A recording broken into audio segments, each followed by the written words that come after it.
Hey guys, this is DG. Today we are going to learn about OSI model or Open System Interconnection model. So let's start. OSI model defines and is used to understand how data is transferred from one computer to another in a computer network. In the most basic form, two computers connected to each other with LAN cable and connectors sharing data with the help of network interface cards forms a network. But if one computer is based on Microsoft Windows and the other one has Mac OS installed, then how these two computers are going to communicate with each other? In order to accomplish successful communication between computers or networks of different architectures, 7-layered OSI model or Open System Interconnection model was introduced by International Organization for Standardization in 1984, containing application layer, presentation layer, session layer, transport layer, network layer, data link layer, and physical layer. Note that each layer is a package of protocols. If I say application layer, then it does not mean that it includes computer applications like Chrome, Firefox, etc. But it includes application layer protocols that are needed to make these applications work correctly in a network or internet. Let's start with the topmost layer, application layer. Application layer is used by network applications. Network application means computer applications that use internet like Google Chrome, Firefox, Outlook, Skype, etc. Web browser is a network application running in your PC. It does not reside in the application layer, but it uses application layer protocols HTTP or HTTPS to do web surfing. Not only web browser, but all network applications including Outlook, Skype, etc. all are dependent on application layer protocols to function. There are dozens of application layer protocols that enable various functions at this layer. All these protocols collectively form application layer. These protocols form the basis for various network services like file transfer, web surfing, emails, virtual terminals, etc. File transfer is done with the help of FTP protocol. Web surfing is done with the help of HTTP or HTTPS protocol. For emails, SMTP protocol is used, and for virtual terminals, Telnet is used. So, application layer provides services for network applications with the help of protocols to perform user activities. Next to application layer is presentation layer. Presentation layer receives data from application layer. This data is in the form of characters and numbers. Presentation layer converts these characters and numbers to machine understandable binary format. For example, conversion of ASCII to ABCD code. This function of presentation layer is called translation. Before data is transmitted, presentation layer reduces the number of bits that are used to represent the original data. This bit reduction process is called data compression, and it can be lossy or lossless. Data compression reduces the amount of space used to store the original file. As the size of file is reduced, it can be received at destination in a very less time. That is, data transmission can be done faster. Thus, data compression is very helpful in real-time video and audio streaming. To maintain the integrity of data, before transmission, data is encrypted. Encryption enhances the security of sensitive data. At sender side, data is encrypted, and at receiver side, data is decrypted. SSL protocol or Secure Sockets Layer protocol is used in presentation layer for encryption and decryption. So, presentation layer performs three basic functions: translation, compression, and encryption decryption. Now, session layer. Suppose you have planned for a party. You have hired a few helpers ensuring that each activity runs smoothly. Helpers will help you in setting up, assisting, cleaning, and then closing the party. Same is the case with session layer. Session layer helps in setting up and managing connections, enabling sending and receiving of data, followed by termination of connections or sessions. Like you hired some helpers for your party, session layer 2 has its own helpers called APIs or Application Programming Interfaces. NetBIOS or Network Basic Input-Output System is an example of APIs which allows applications on different computers to communicate with each other. Just before a session or a connection is established with the server performs a function called authentication. Authentication is the process of verifying who you are. For this, server uses a username and a password. Once entered username and password are matched, a session or a connection is established between your computer and the server. After authenticating the user, authorization is checked. Authorization is the process used by server to determine if you have permission to access a file. If not, you will get a message saying you are not authorized to access this page. Both of these functions, authentication and authorization, are performed by session layer. Session layer keeps a track of the files that are being downloaded. For example, a web page contains text, images, etc. These text and images are stored as separate files on the web server. When you request a website in your web browser, your web browser opens a separate session to the web server to download each of these text and image files separately. These files are received in the form of data packets. Session layer keeps a track of which data packet belongs to which file, either text file or image file, and tracks where the received data packet go. In this case, it goes to web browser. That is, session layer helps in session management. So, session layer helps in session management, authentication and authorization. Your web browser performs all functions of session, presentation and application layer. Layer below session layer is transport layer. Transport layer controls the reliability of communication through segmentation, flow control and error control. In segmentation, data received from session layer is divided into small data units called segments. Each segment contains a source and destination port number and a sequence number. Port number helps to direct each segment to the correct application, and sequence number helps to reassemble segments in the correct order to form correct message at the receiver. In flow control, transport layer controls the amount of data being transmitted. Consider our mobile is connected to a server. Suppose server can transmit data maximum at 100 Mbps and our mobile can process data maximum at 10 Mbps. Now we are downloading a file from the server, but server starts sending data at 50 Mbps, which is greater than the rate our mobile can process. So mobile phone with the help of transport layer can tell the server to slow down data transmission rate up to 10 Mbps so that no data gets lost. Similarly, if server is sending data at 5 Mbps, mobile phone tells the server to increase data transmission rate to 10 Mbps to maintain system performance. Transport layer also helps in error control. If some data does not arrive the destination, transport layer uses automatic repeat request schemes to retransmit the lost or corrupted data.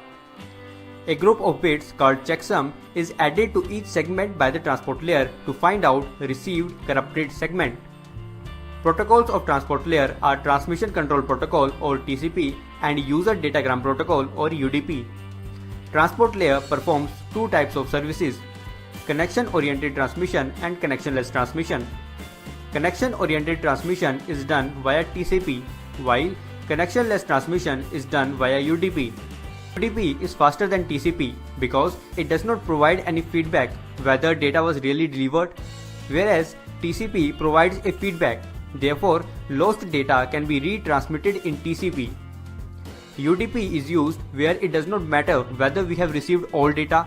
For example, online streaming movies, songs, games, voice over IP, TFTP, DNS, etc. On the other hand, TCP is used where full data delivery is must.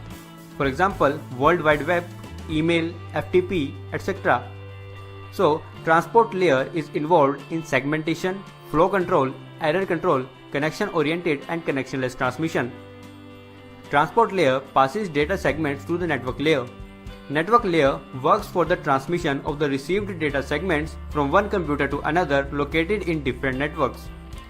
Data units in the network layer are called packets. It is the layer where routers reside. The function of network layer are logical addressing, routing and path determination. IP addressing done in network layer is called logical addressing. Every computer in a network has a unique IP address. Network layer assigns sender and receiver's IP address to each segment to form an IP packet. IP addresses are assigned to ensure that each data packet can reach the correct destination. Routing is a method of moving data packet from source to destination, and it is based on the logical address format of IPv4 or IPv6. Suppose computer A is connected to network 1 and computer B is connected to network 2. From computer B, we have requested to access facebook.com, and now there is a reply from Facebook server for computer B in the form of packet. This packet needs to be delivered to computer B only. Since in a network each device has a unique IP address, so these both computers will be having a unique IP address as well. Network layer of the Facebook server has already added sender and receiver's IP address in the packet. Suppose mask used is 225.225.225.0. This mask tells that the first three combination represents network, while the last combination represents host or computer B. So based on IP address format, received data packet will move first to network 2 and then to computer B. So based on IP address and mask, routing decisions are made in a computer network. Now path determination. A computer can be connected to internet server or a computer in a number of ways. Choosing the best possible path for data delivery from source to destination is called path determination. Layer 3 devices use protocols such as Open Shortest Path First, Border Gateway Protocol, Intermediate System to Intermediate System to determine the best possible path for data delivery. Data link layer receives data packet from network layer. Data packets contain IP addresses of sender and receiver. There are two kinds of addressing, logical addressing and physical addressing. Logical addressing is done at network layer, where sender and receiver's IP addresses are assigned to each segment to form a data packet. Physical addressing is done at data link layer, where MAC addresses of sender and receiver are assigned to each data packet to form a frame. MAC address is a 12-digit alphanumeric number embedded in network interface card of your computer by your computer manufacturer. Data unit in data link layer is called frame. Data link layer is embedded as software in network interface card of a computer and provide means to transfer data from one computer to another via a local media. Local media includes copper wire, optical fiber or air for radio signals. Please note, here media does not correspond to audio, video or animation. It refers to the physical links between two or more computers or networks. Data link layer performs two basic functions. It allows upper layers of OSI model to access media using techniques such as framing. It controls how data is placed and received from media using techniques such as media access control and error detection. Consider two distant hosts, a laptop and a desktop, communicating with each other. As laptop and desktop are connected to different networks, so they will be using network layer protocols, IP for example, to communicate with each other. In this example, desktop is connected to router R1 via an Ethernet cable. Router R1 and R2 are connected via a satellite link, and laptop is connected to router R2 via a wireless link. Now, desktop wants to send some data to laptop. Based on the medium used to connect desktop and router R1, data link layer adds some data in the head and tail of IP packet and converts it to a frame, Ethernet frame in this case. Router R1 receives this Ethernet frame, decapsulate it to an IP packet and then encapsulate it again to a frame so that it can cross satellite link to reach router R2. Router R2 will again decapsulate the received frame and encapsulate it again to form a wireless data link frame. Laptop receives this wireless data link frame, decapsulate it and then forward IP packet to network layer. Finally, data arrives application layer. Application layer protocols then make the received data visible on computer screen. So, network layer or higher level layers are able to transfer data over media with the help of data link layer. That is, data link layer provides access to media for higher layers of OSI model. Data link layer also controls how data is placed and received from the media. The technique used to get the frame on and off the media is called media access control. There may be a number of devices connected to a common media. If two or more devices connected to same media send data at the same time, then there may be a possibility of collision of the two messages, resulting in a useless message that neither recipient can understand. To avoid these situations, data link layer keeps an eye on when the shared media is free so that device can transmit data for the receiver. This is called carrier sense multiple access. So data link layer with its media access control methods controls data transmission. Tail of each frame contains bits which are used to detect errors in the received frame. Errors occur due to certain limitations of the media used for transmitting data. The last layer is physical layer. Till now, data from application layer has been segmented by transport layer, placed into packets by network layer, and framed by data link layer, which is a sequence of binary zeros and ones. Physical layer converts these binary sequence into signal and transmit over local media. It can be an electrical signal in case of copper cable or LAN cable, light signal in case of optical fiber, and radio signal in case of air. So, signal generated by physical layer depends on the type of media used to connect two devices. At the receiver, physical layer receives signals, convert it to bits, and pass it to data link layer as a frame. Frame is further decapsulated as data moves through higher layers. Finally, data is moved to application layer. Application layer protocols makes the sender's message visible in the application in the receiver's computer screen. In this way, OSI model is helping to transfer data between distant hosts. So, these 7 layers of OSI model are lying behind the smooth functioning of internet. If you have learned something from this video, then please like this video. Share this video so that more people can learn. Subscribe to TechTerms if you want to learn more and turn the notification icon on. Thanks for watching.